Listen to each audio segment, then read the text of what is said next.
Good morning, Hank. It's Tuesday. So if you've read my book, Everything is Tuberculosis, you will know Henry Reider, the young man who inspired my interest in TB and whose effort to survive multi-drug-resistant tuberculosis is a through line in the book. Well, today I want to tell you a story about Henry, a story of ridiculous injustice and also perseverance. So after surviving drug-resistant tuberculosis, Henry has become a successful college student. He's one semester away from graduating, and also an advocate for those living with the disease. Like, he often visits LACA, the only tuberculosis hospital in Sierra Leone, to remind patients that the disease is curable and that they can go on to live long and healthy lives, even though the treatment and life at the hospital are difficult. Right, so earlier this year, Henry and his mother Isatu were invited to the big annual tuberculosis conference, which is called the Union Conference on, like, Tuberculosis and Lung Health or something. That's not actually what it's called, although that would be a funny name for a conference. I was also invited to attend the conference to be held in Copenhagen, Denmark, and I was very excited to see Henry and Isatu. I mean, I haven't seen Henry since 2023, and I was excited to see Isatu to thank her for saving Henry's life because she brought him extra food and stuck by him during the 3 years of his hospitalization. By the way, both Henry and Isatu have YouTube channels. You should subscribe, link below. Now, for me, visiting Denmark is a matter of having a passport and booking a flight, but for Henry and Isatu, it is not nearly so simple because they need a visa to visit Denmark from Sierra Leone,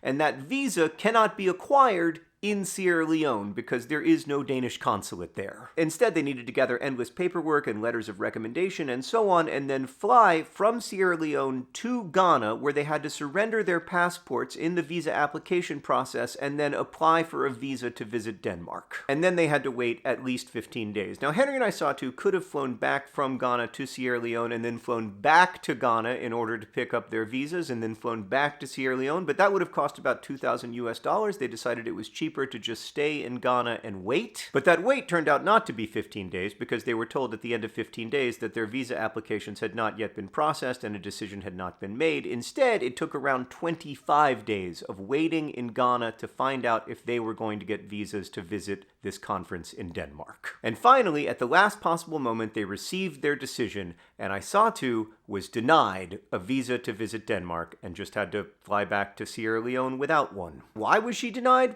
I don't know, and neither does Isatu because there was no clear reason stated, but this kind of thing is common in impoverished countries. I mean, the truth is, Hank, rich nations are always looking for reasons to deny visas to people from poor nations, and so even though she did everything right and had all the paperwork correct and was invited to the conference, she was denied. To be clear, this is not only a problem in Denmark. Like, it is literally impossible for Henry and Isatu to visit me in the United States because there is a total travel ban that has been instituted by the Trump administration on people from Sierra Leone visiting the United States for no reason other than Sierra Leone is poor. At any rate, Isatu was not able to attend the conference and talk about how to love and save someone living with tuberculosis, even though hearing from her would have been, I would argue, much more important than hearing from me, because we learn much more about tuberculosis and how to survive it from people who actually have survived it and supported people through that process than we learn from, like, some middle-aged dad from Indianapolis. On everything from providing nutrition to addressing stigma, Isatu is an expert on how to save kids from TB death. But Henry's visa, for somewhat inexplicable reasons, was approved, so he was able to travel to Denmark and speak to thousands of TB researchers and doctors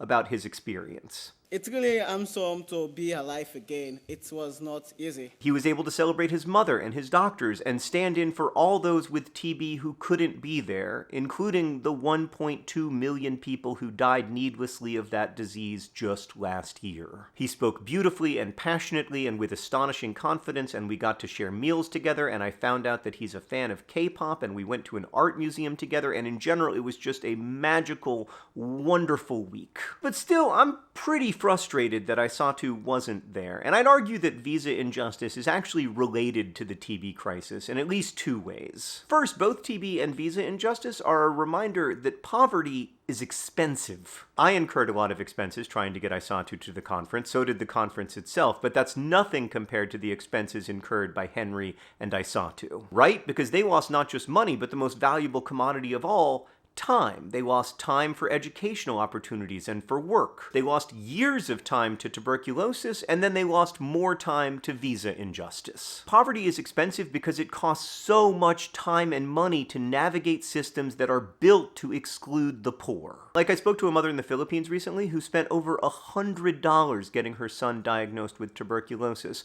Money that she didn't have, that only drives her further into poverty, and money that I will never have to spend. Time and well-being lost to tuberculosis is expensive because poverty is expensive. And secondly, I think tuberculosis and visas are related because visas shape not just who gets to talk at the highest levels about the tuberculosis crisis, but what kinds of conversations we end up having. Like, I think this is why, for instance, we spend so much time worrying about corruption in poor countries when it comes to aid, and very little time worrying about corruption in the form of price gouging from rich countries. And I also think this is why we have so many resources for health problems that commonly affect people in rich countries, but don't have resources for tuberculosis. Hank, the longer I'm in the world of tuberculosis, the more I realize that everything really is connected to tuberculosis, but only because tuberculosis is a symptom of a larger human failure. I mean, this is a disease we've known how to cure since the 1950s, and yet we still lose 1.2 million people to it. Why is that?